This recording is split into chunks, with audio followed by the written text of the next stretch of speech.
হরিদিন পরে খুশি যাবে দিন পরে চলে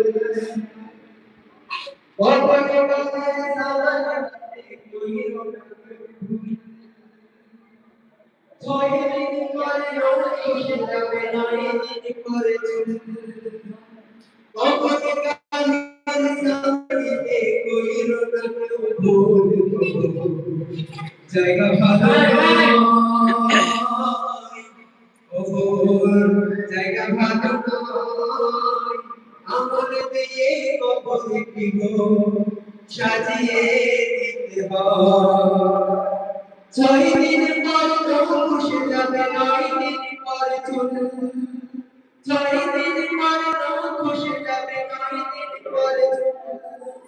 অমন কাহিনী সমাজ দিতে কইরো না